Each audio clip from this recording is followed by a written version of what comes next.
کیا جنوبی شخص جس پہ غسل فرض ہو وہ روزہ رکھ سکتا ہے؟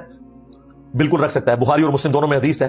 اما عائشہ سلام اللہ علیہا کہتی ہیں کہ نبی علیہ السلام حالت جنابت میں ہوتے تھے، احتلام کی وجہ سے نہیں، کسی اور وجہ سے. وہ انہوں نے پردے میں بات کی میاں بیوی کے تعلق کے پوائنٹ آف ویو سے. تو نبی علیہ السلام روزہ رکھ لیا کرتے تھے اور پھر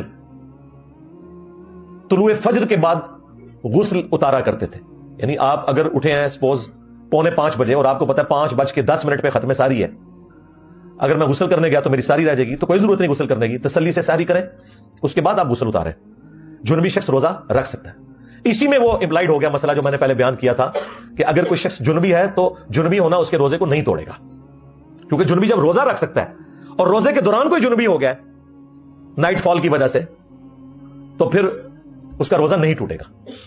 البتہ اگر کوئی جان بوجھ کے ایسا معاملہ کرتا ہے، خواہ وہ ازدواجی تعلق کا ہو یا کوئی انفیئر مینز کو یوز کرے، میں وہ انورٹڈ کامز میں ایک ذرا پردے میں گفتگو کر رہا ہوں، دونوں صورتوں میں اس کا روزہ پھر چلا جائے گا، سیدھی سی بات ہے.